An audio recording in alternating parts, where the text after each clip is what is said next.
Good evening everyone, सभी को नमस्कार। सबसे पहले तो NSC profit maker YouTube channel में आपका स्वागत है। और जो पहली बार वीडियो सुन रहे हैं सब्सक्राइब करें, बेल आइकन को पुश करें और अपने दोस्तों फ्रेंड को शेयर करें ताकि वीडियो अपलोड होते ही आपको नोटिफिकेशन मिल जाए और उससे आप लाभ उठा सकें। तो दोस्तों, आज हम जो चर्चा करेंगे सबसे पहले कि 12 से 16 अप्रैल के बीच में एस्ट्रो व्यू क्या होंगे, एस्ट्रोलॉजिकल कौन सी डेट इंपॉर्टेंट होंगी और कौन सी डेट में तेजी या मंदी हो सकती है, इसके ऊपर हम चर्चा करेंगे। और किस डेट को पार्टिकुलरली, किस डेट को कौन सा सेक्टर मोमेंट में रह सकता है, इस पे भी हम चर्चा करेंगे। क्योंकि देखिए, एज पर एस्ट्रो, आप जिस सेक्टर को हम बोलते हैं मंदी या तेजी, उसमें हम लेवल के अनुसार काम करें। एस्ट्रो व्यू को माइंड में ना रखें। मैं बार बार आप सभी को चेतावनी देता हूं कि लेवल और एस्ट्रो दोनों अगर मैचिंग हो जाए तो सोने पे सुहागा है, बम्पर प्रॉफिट होता है। और अगला मल्टी बैगर स्टॉक कौन से होंगे, दो स्टॉक के बारे में बात करूंगा आज। फिर मैं पहले मैंने जो लास्ट सैटरडे को वीडियो बनाई थी उसमें मैंने एक मल्टी बैगर स्टॉक दिया था आपको सुबह से। उसमें आपको केवल 5 ही दिन हुए हैं, 5 डेज में आपको 30% रिटर्न मिल गया।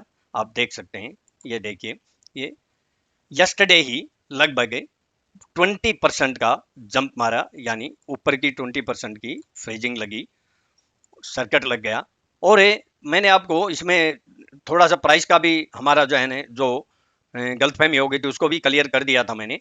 अब देखिए, मैंने उस यस्टरडे मतलब लास्ट फ्राइडे को क्लियर बोला था साफ ही कि ये हमारा जो है ना, इसमें मूवमेंट भी है और इसका ये व्यूज बन रहा है हम ये।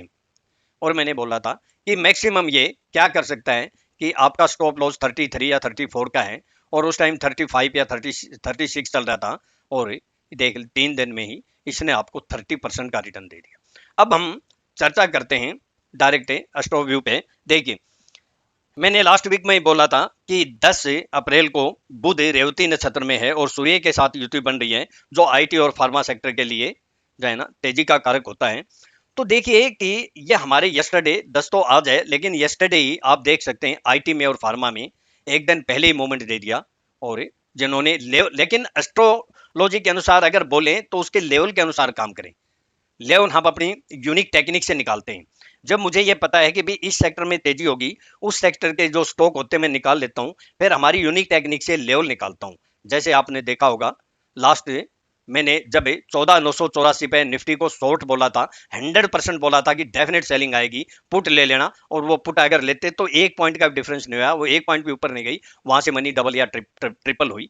तो इसलिए लेवल और एस्ट्रो दोनों मैचिंग हो जाए तो क्या कहनी। अब आगे बात करते हैं कि 13 अप्रैल को सूर्य अश्विनी नक्षत्र में प्रवेश कर रहा है, जिससे हमें जो है ना कुछ तेजी का रुझान लगता है। और 14 अप्रैल को मैं आपको पहले बोल देता हूं, देखिए व्यूज तो मुझे देना पड़ेगा, लेकिन 14 अप्रैल की हॉलीडे है, मार्केट बंद है। तो 14 अप्रैल को मंगल की जो दृष्टि है शनि पर पड़ रही है डायरेक्ट है, और इसमें कौन कौन से सेक्टर तेज रह सकते हैं, उसमें स्टील और ऑटो में कुछ मूवमेंट रह सकती है। और उसके साथ साथ जैसे ओएनजीसी या क्रूड में भी तेजी की संभावना लगती है। लेकिन फिर मैं चेतावनी देता हूं, बार बार मुझे चेतावनी इसलिए देनी पड़ती है कि कुछ एस्ट्रोलॉजर के जो है ना, आप व्यूज से माइंड वन साइड में जब बना लेते हो तो उससे बाहर नहीं निकल पाते और आप बहुत हैवी लॉस करते हैं। तो एस्ट्रो को माइंड में रखो, लेकिन साथ साथ में लेवल आए तो ही काम करो, वो हमारी टेक्निक से आते हैं। या आप खुद भी रिसर्च करके अपने स्टडी करके आप उस लेवल निकाल सकते हैं। तो और मैं अब तेजी और मंदी भी बोलूंगा, और मंडे को कौन कौन से टाइम इंपॉर्टेंट होंगे इसके ऊपर भी चर्चा करूंगा। तो पहले 12 तारीख की यानी 12 अप्रैल की बता देता हूं, और 12 अप्रैल का मैं आपको टाइम भी बोलूंगा किस टाइम पे आपका रिवर्सल आप मार्केट में कर सकते हैं। देखिए, 12 को मार्केट वोलेटाइल रहेगी, यानी बहुत मतलब अप और डाउन दोनों साइड में रहेगी। 13 को बाय ऑन डीप की संभावना लगती है। फिर चेतावनी देता हूं, माइंड को वन साइड में मत करना, लेवल आए, क्योंकि कल वीडियो बनाऊंगा उसमें लेवल बोलूंगा। लेवल के अनुसार आपको हर बार 100% जब बोलता हूं तो हर बार 100% में प्रॉफिट होता ही होता है। इससे ज्यादा मुझे जो है ना नहीं लगता कि कोई दे सकता है। इतना जो है ना डायरेक्ट आपको रिटर्न दे रहा हूं मैं। और 14 को हॉलीडे है ही, 15 को फिर उतार चढ़ाव की संभावना लगती है मुझे। क्लियर व्यू नहीं है, इसलिए मैं इस बारे में स्पष्ट नहीं कहता, क्योंकि क्लियर अगर बोल देंगे तो मैं क्लियर बोलता हूं, उसमें भी माइंड आपको वन साइड में नहीं लगाना। और 16 को बाय ऑन डिप की संभावना लगती है। अब मैं मंडे का आपको टाइम बता देता हूं, उसके बाद मल्टी बैगर स्टॉक के ऊपर चर्चा करेंगे। मंडे को 9:20 तक 9:21 या 9:22 तक राहु काल रहेगा, तो राहु काल में हम शुभ काम नहीं करते हैं। अब ये मार्केट ओपन 9:15 पे होगी तो कोई खास फर्क नहीं पड़ेगा, 5 मिनट 7 मिनट वेट कर सकते हैं। और 11:30 बजे 11:30 पे चंद्रमा मीन राशि में रहेगा और फिर ये चंद्रमा 11:30 के बाद मेष राशि में आ जाएगा। तो ये 11:30 बजे 11:30 11:30 AM इंपॉर्टेंट हमारा जो है ना एस्ट्रो टाइम होगा। और उसके बाद टाइम है हमारा 2:19 2:19 PM। अब मैं आपको एस्ट्रो टाइम क्या बोलूं कि दो ही टाइम है, कौन कौन सा, 11:30 एंड 2:19। 5 7 10 मिनट ऊपर नीचे हो सकते हैं, उसके लिए आप कैंडल की वेट करें। 5 मिनट की कैंडल अगर जो है ना जिस साइड में बन जाए, आप रिवर्सल में आपको अगर सही काम करना आता है तो आप डेफिनेट फायदा उठा सकते हैं।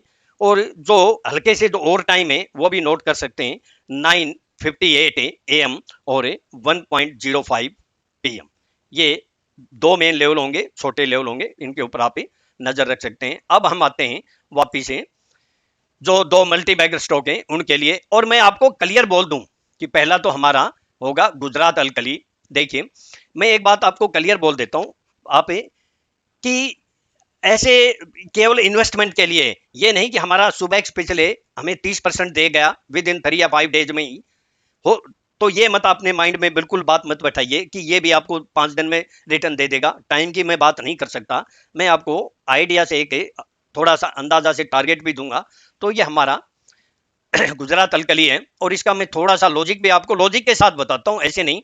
ये देखिए ब्रेकआउट हो चुका है, ये तो हमारा मेन ब्रेकआउट है, लेकिन इससे पहले इसने ब्रेकआउट कहां किया था वो मैं आपको दिखा देता हूं। बहुत ही फंटास्टिक ब्रेकआउट था और ये लेवल हमारा ये था, कौन सा, देखिए ये ब्रेकआउट कहां से हुआ, ये ब्रेकआउट हुआ 356 से और ये 412 चला गया।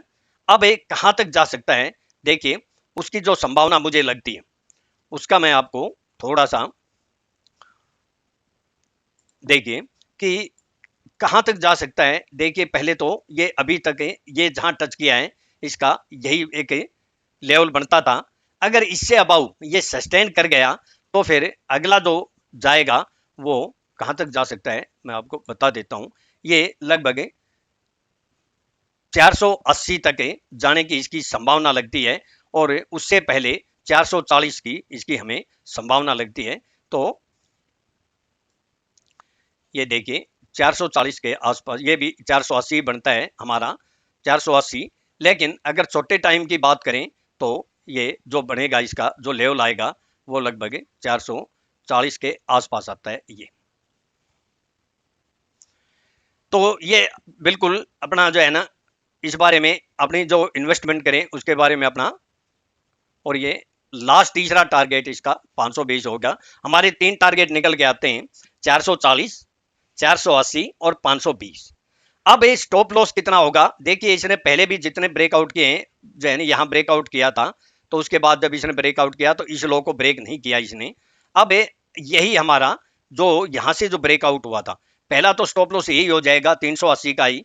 तो या तो थोड़ी सी वेट करें, थोड़ा सा नीचे आए तो बाय करें, या फिर 380 का आप स्टॉप लॉस लगा सकते हैं। इन्वेस्टर हो तो दूसरा हमारा स्टॉप लॉस 357 का है। तो ये केवल इन्वेस्टमेंट के लिए है, मैं बोलता हूं आप ये ट्रेडिंग के लिए नहीं है, ये याद रखना। कभी कोई गैम्बलिंग करे, जो इन्वेस्ट करना चाहता है छोटे मोटे शेयर उसमें काम करते हैं। दूसरा एक जो स्टॉक है मल्टी बैगर सनोमैन है, अब इसका भी मैं आपको थोड़ा सा एक आइडिया दे देता हूं। देखिए कि इसने भी अभी ब्रेकआउट किया है, ये काफी कंसोलिडेशन के बाद है और कहां तक जा सकता है इसका मैं एक आइडिया दे देता हूं आपको। ये पहला इसका जो टारगेट होगा वो 53 या 54 के आसपास होगा, 53। और दूसरा जो टारगेट होगा वो हमारा 57 के आसपास। और जिस दिन ये 57 या 58 के अबाउट सस्टेन या क्लोज हो गया उस दिन ये 62 से लेकर और 64 तक जाने की संभावना पूरी लगती है। तो ये आपके लिए दो मैंने मल्टी बैगर स्टॉक बोले हैं, लेकिन फिर बोलता हूं ये इन्वेस्टमेंट के लिए है, ऐसे नहीं। और अगर हम छोटे टाइम फ्रेम की बात करेंगे, यानी अगर यहाँ इसको जो है ना कि ये क्यों जरूरी है, तो 53 से लेकर 54 तक ही पहला टारगेट है और दूसरा 57 से 58 है और तीसरा 62 से 64। और 64 तभी जाएगा जब ये 57.50 के अबाउ क्लोज हो जाएगा। तो ज़्यादा नहीं कहते हुए बस इतना ही है। बहुत बड़ी वीडियो बात बातों में बन जाती है, काफ़ी मेरे पास जो है ना आते हैं व्यूज की छोटी वीडियो बनाइए। तो मैं अपना डिस्क्लेमर दे देता हूँ, ये मेरी अपनी सेल्फ रिसर्च की यूनिक टेक्निक है और मेरे एस्ट्रो व्यूज भी मेरे अपने सेल्फ रिसर्च के हुए हैं और मेरे अपने व्यूज हैं, केवल एजुकेशनल पर्पज के लिए हैं। अगर मेरे व्यूज को सुनकर आप ट्रेड करते हैं तो स्टॉप लॉस के साथ हैं, या तो अपने फाइनेंशियल एडवाइजर से आप एडवाइज लें या किसी आप एस्ट्रोलॉजर से एडवाइज लेके ही ट्रेड करें। मैं और मेरा चैनल किसी प्रकार की कोई जिम्मेवारी नहीं लेंगे। प्रॉफिट होगा आपका होगा, लॉस होगा आपका होगा। थैंक यू दोस्तों, आपका आने वाला मंडे शुभ हो, प्रॉफिटेबल हो। और उम्मीद है एक बात और थोड़ा सा मैं कहना चाहता हूं, अगर मेरी वीडियो से चाहे वो एस्ट्रो हो या दूसरी जो व्यूज देता हूं 100%, या अगर आप लोगों को वास्तव में जिसको प्रॉफिट होता है वो आप कमेंट्स में यस लिखें।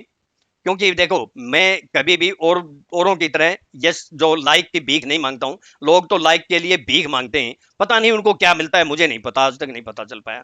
कि हो सकता है यूट्यूबर उनको कुछ देता हो, मुझे तो पता नहीं, मुझे तो ऐसा कहीं दिखाई नहीं दिया।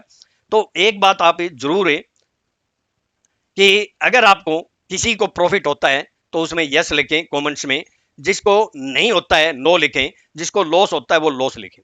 मुझे पता चलेगा जितने ज्यादा से ज्यादा मेरी एक ये जो है ना आप रिक्वेस्ट समझ लिए, इससे मुझे पता चलेगा कि कितनों को लाभ हो रहा है या नहीं हो रहा है, ताकि मैं आगे वीडियो और भी इंप्रूव कर सकूं और भी आपके लिए जो लाभ वाली वीडियो बना सकूं। थैंक यू दोस्तों, आपका दिन